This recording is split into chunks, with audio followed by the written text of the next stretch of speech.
Je vous propose aujourd'hui de partir dans la région Auvergne-Rhône-Alpes avec Inly Aura. Inly, filiale d'Action Logement Immobilier, spécialiste du logement intermédiaire. Les grands entretiens, un podcast Imo Week. Guillaume Hamelin est le directeur général d'Inly Aura. Avant de nous intéresser au marché du logement intermédiaire sur la région Auvergne-Rhône-Alpes, faisons avec Guillaume Hamelin un point sur les missions générales d'Inly en France. Eh bien, écoutez, Inly Aura, comme vous venez de l'évoquer, appartient au groupe Action Logement qui, par définition, œuvre pour le logement des salariés des entreprises qui contribuent au financement à travers la PEC, l'ex 1% logement. Et dans le groupe Action Logement, il y a une branche immobilière particulière qui est celle du logement intermédiaire, donc par définition le logement qui n'est pas du logement social, qui est aussi une des prérogatives, en tout cas un pôle important dans le groupe Action Logement. Et donc c'est une branche qui a été organisée spécifiquement fin 2017, début 2018, à la suite de la réforme du groupe Action Logement, de façon à organiser, rationaliser et amplifier l'effort que peut faire le groupe en faveur des classes moyennes et des salariés des entreprises qui relèvent des classes moyennes, c'est-à-dire tout simplement les salariés qui ne peuvent pas accéder au logement social parce que leurs ressources sont au-dessus des plafonds et qui ont des difficultés à se loger dans le marché libre parce que celui-ci est trop cher pour eux. Voilà, donc notre mission, dans la mission générale d'Action Logement, qui est de favoriser le lien entre l'emploi et le logement, c'est spécifiquement d'adresser une offre locative aux classes moyennes, aux salariés des entreprises qui ont du mal à se loger dans les zones tendues, avec un loyer moins cher que le marché, de façon à leur dégager du pouvoir d'achat. Et on peut dire, au niveau des zones tendues, ça devient de plus en plus compliqué parce que les loyers n'arrêtent pas d'augmenter sur le marché libre notamment. Alors, les loyers augmentent, vous avez tout à fait raison.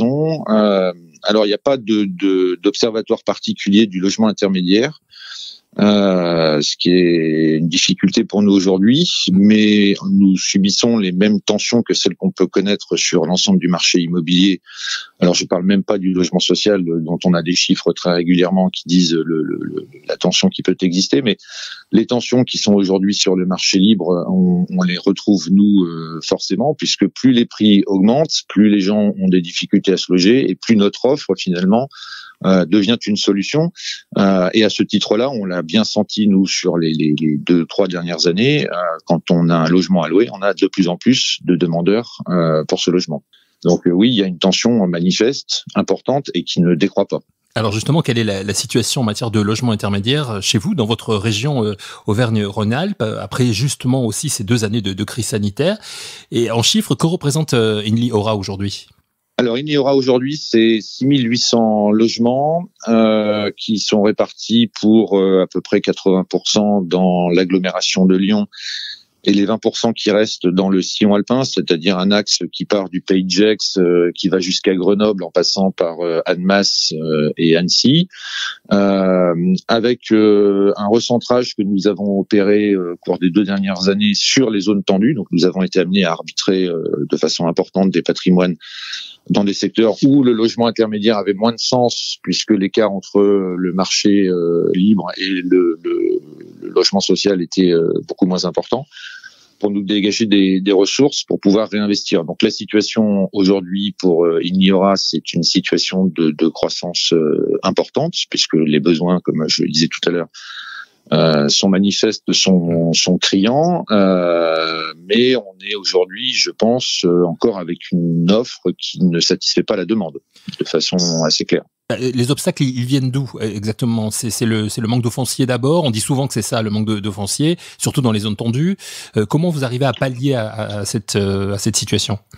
Le manque de foncier est bien sûr, c'est pas forcément d'ailleurs le manque de foncier, c'est plus le manque de foncier libéré ou libérable, et surtout le prix du foncier, parce que le principal obstacle aujourd'hui dans nos investissements, bien sûr, c'est le prix, pour une raison assez simple. Comme nous, par définition, on a, avec nos logements intermédiaires, des loyers de sortie qui sont inférieurs au marché. Plus les prix montent, plus on a des difficultés à équilibrer nos investissements, et plus ça nécessite de fonds propres pour pouvoir y investir. Bon, donc les prix entraînés par les prix du foncier sont un obstacle. En ce moment, on a également une deuxième difficulté qui sont les coûts de construction qui s'envolent de façon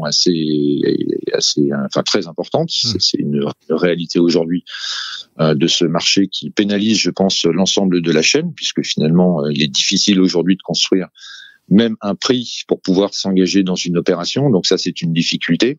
Nous, on travaille beaucoup en achat, en VFA auprès des promoteurs immobiliers. On n'est pas aujourd'hui sur de la recherche foncière directe, bien qu'on fasse quelques opérations maîtrise d'ouvrage, mais on travaille beaucoup avec les promoteurs. Pour leur part, eux, ils ont plutôt bien compris l'intérêt que pouvait avoir une sortie à travers une vente à Eniora, une sortie en bloc, puisque ça sécurise finalement leurs opérations. Mais il nous relate les difficultés que nous venons d'évoquer, effectivement, la difficulté d'avoir du foncier accessible, de bâtir un prix de revient. Donc la principale difficulté aujourd'hui, je pense qu'elle vient de là.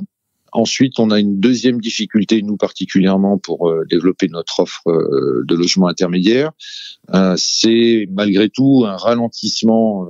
Je pense qu'on va avoir à un moment donné un creux ou un trou d'air. Le ralentissement des autorisations de construire qu'on a pu connaître dans les grandes métropoles de la région, qui sont notre cible privilégiée sous l'effet du Covid, qui a quand même paralysé l'économie pendant quelques temps, et puis quand même sous l'effet des élections de 2020, qui ont ralenti la machine, et où aujourd'hui on a quand même des autorisations de construire qui sont pas aussi importantes que ce qu'il y avait avant. Oui, puis pour resituer, vous avez deux villes qui sont passées écologistes avec justement une baisse des constructions demandées, que ce soit à Grenoble ou à Lyon d'ailleurs. Alors, je sais pas si c'est lié à l'étiquette des élus. C'est sans doute lié. En tout cas, à la politique, aux promesses qu'ils ont fait au moment des élections, en tout cas.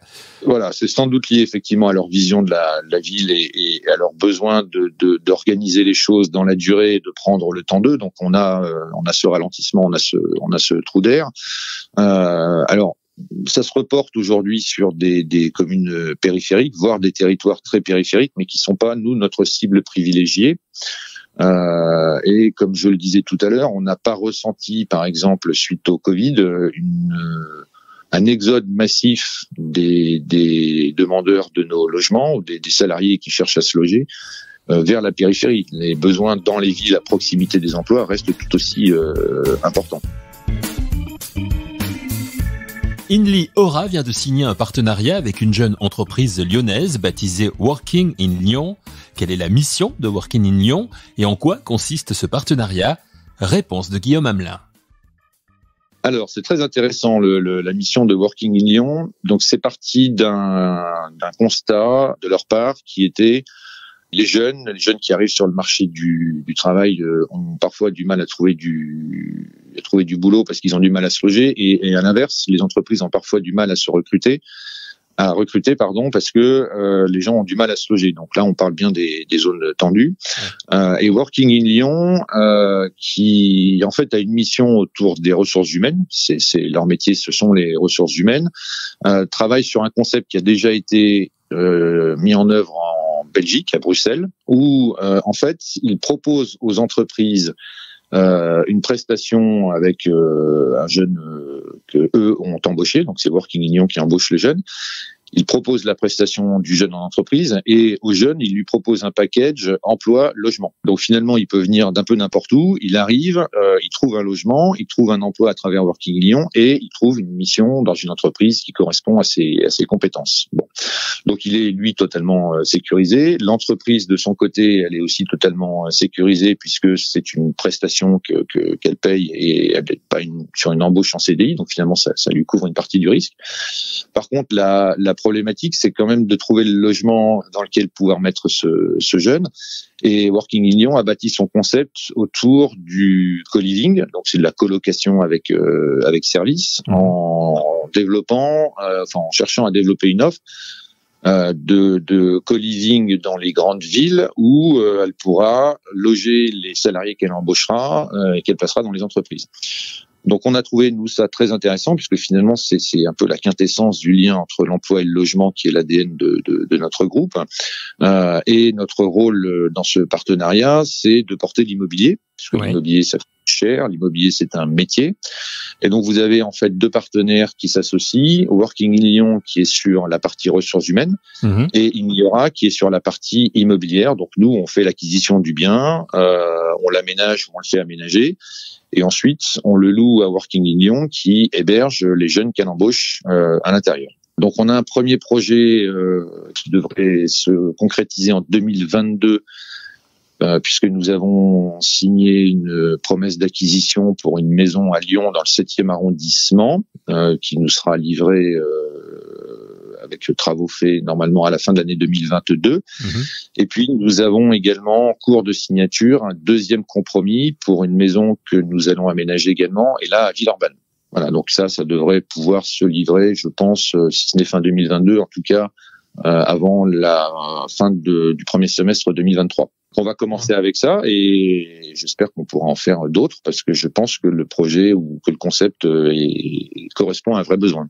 Effectivement, un vrai besoin, d'autant que le monde du travail aujourd'hui évolue. On le voit, le CDI pour les jeunes générations, c'est plus véritablement le Graal, mais pour les banquiers, pour les bailleurs comme Inly par exemple, on a besoin effectivement d'avoir un CDI aujourd'hui. Notre particularité en tant que à la fois bailleur institutionnel, c'est-à-dire par différence peut-être avec un bailleur privé, c'est que on est capable de porter une notion de risque locatif. Et comme notre mission, c'est de favoriser le lien entre l'emploi et le logement, entre deux candidats finalement pour un logement, nous, on aura plutôt tendance à prendre celui qui démarre dans la vie active, même s'il est en CDD, par rapport à celui qui est bien établi. Parce que ça, c'est notre mission aujourd'hui, c'est de favoriser l'insertion des jeunes, c'est de les aider à pouvoir démarrer. Donc on est prêts, nous, et on le fait de façon très régulière, y compris à prendre des salariés en mobilité, en alternance, en apprentissage, en CDD. Donc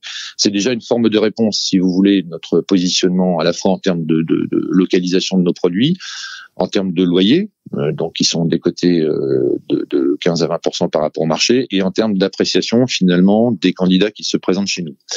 Donc ça, c'est une première réponse. Une deuxième réponse, aujourd'hui, on développe, alors au-delà de ce qu'on va faire avec le Working in Lyon, on développe également une offre en co-living avec d'autres partenaires qui sont aussi une forme de réponse à des jeunes ou à des gens qui sont en CDD, en mission, en alternance, et qui, dans ce type de logement, finalement trouvent un environnement où ils sont pas seuls, parce que quand vous arrivez dans une grande ville, que vous êtes tout seul, que vous connaissez personne, c'est pas évident, et finalement ont une charge liée au logement qui est bien inférieure puisqu'ils les partagent finalement avec d'autres. Bon. Après, sur la partie travail, alors c'est pas le logement, mais on est en train de produire une opération là dans la proche banlieue de Lyon où on va créer un espace dans notre immeuble qui sera dédié au coworking pour nos locataires. L'idée, parce que le télétravail se développe, on voit que les gens parfois ont des difficultés à télétravailler chez eux, et donc on s'est dit pourquoi pas proposer en pied d'immeuble un lieu qu'on aménagera, qu'on gérera, qui permettra aux habitants de l'immeuble de faire du télétravail, mais au pied de leur immeuble, avec toutes les commodités nécessaires, etc. Après, sur les évolutions des besoins, le sujet, donc le CDD ou comment dirais-je, la difficulté d'insertion des jeunes dans la vie active, dans le logement, on essaye d'y répondre avec notre offre locative. Après, la mobilité est aussi un sujet important parce que peut-être plus que le CDD, la vision aujourd'hui des jeunes, c'est je reste pas forcément au même endroit longtemps. Donc il faut que je puisse bouger. Donc on a organisé au sein de notre équipe une cellule mobilité locative et on essaye de travailler le plus possible. Alors d'abord bien sûr avec notre patrimoine à nous, mais également avec nos collègues pour favoriser cette mobilité-là. Et puis alors ça c'est nos amis de Île-de-France, voilà, la société sœur qui est en Île-de-France, qui a commencé à travailler sur des concepts comme ça, qui sont intéressants, qui sont de proposer un système de location-accession avec option d'achat. Et donc ça peut s'adresser aussi à des jeunes qui démarre parce que c'est la possibilité pour eux d'être d'abord locataires et de pouvoir, à conditions privilégiées, transformer leur location en acquisition à un moment donné s'ils le souhaitent. Et un deuxième projet, un deuxième concept qui est en train de voir le jour, qui est l'accession progressive où le système, c'est pas très compliqué. On fait l'acquisition d'un logement et on se met soit en SCI, soit en indivision avec un locataire accédant qui, sur par exemple un 3 pièces, compte tenu de ses ressources, va acheter peut-être 2 tiers du logement et l'occuper entièrement, mais nous louer le dernier tiers et pouvoir exercer au bout d'un moment une option d'achat sur le dernier tiers de son logement. Voilà, donc on essaye de travailler à des solutions comme ça. Le principe général, c'est comment est-ce qu'on se rend abordable finalement, et comment est-ce que, par rapport à ce que vous évoquiez tout à l'heure, un banquier qui dit mais moi je peux pas, compte tenu de votre situation professionnelle, vous prêter plus que tant. Comment est-ce qu'éventuellement on permet à la personne d'acheter ce que son financement lui permet d'avoir et lui donner en location le reste, en lui disant si votre situation demain s'améliore, vous pourrez, bien entendu, faire l'acquisition du reste. Voilà, c'est ce type de solution qu'on essaie de développer en réponse à la réalité finalement de la vie des gens. Les usages changent et il s'agit de s'adapter, y compris en matière de logement intermédiaire, comme le fait INLI sur la région Auvergne-Rhône-Alpes. L'un des sujets importants aujourd'hui qui se présente à tous les professionnels de l'immobilier concerne la rénovation des bâtiments. Quelle politique de rénovation de performance environnementale des logements du parc locatif est menée à INLI Aura? Guillaume Hamelin. Alors, on a donc à peu près 6800 logements aujourd'hui. On a une cible prioritaire dans notre stratégie patrimoniale pour les 10 prochaines années, qui est bien entendu la performance énergétique de nos logements et l'éradication à très court terme. Et quand je dis à très court terme, c'est entre 2023 et 2024. Des logements qui sont passoires thermiques, donc étiquetés F ou G du DPE, et même les logements étiquetés E, de façon à pouvoir donner à louer à nos locataires des logements qui consomment moins d'énergie, parce que ça ça fait partie de notre responsabilité.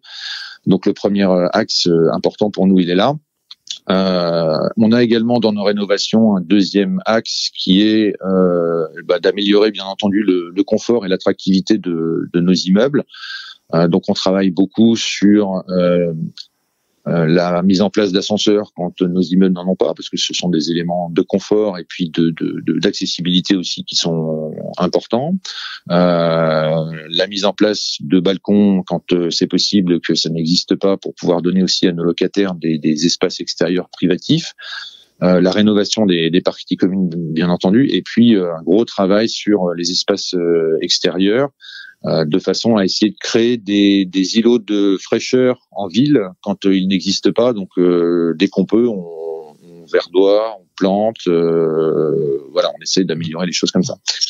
Et puis le troisième axe en termes de rénovation, pour nous, il se fait à l'intérieur des logements à la rotation entre 2 locataires, où sur une bonne partie de notre patrimoine, on fait des travaux de rénovation complète. Donc on remet complètement à neuf le logement, on l'équipe en termes de cuisine, donc on meuble nos cuisines, on les équipe partiellement de façon à ce que nos locataires, quand ils arrivent, ils trouvent un logement d'abord tout à fait conforme aux normes de sécurité bien sûr, mais également prêt à habiter, où ils n'ont plus qu'à poser leurs meubles. Voilà, donc tout ça représente les deux combinés, les interventions dans les parties communes et dans les logements à la rotation, à peu près 500 logements rénovés chaque année, pour un investissement d'environ 20 millions d'euros par an. Une vraie politique de développement menée donc par INLI Aura, et pour rappel, un partenariat avec Work in Lyon, partenariat grâce auquel une première résidence en co-living devrait être proposée à Lyon d'ici à la fin de l'année. Merci à Guillaume Hamelin, directeur général de INLI Aura, région Auvergne-Rhône-Alpes.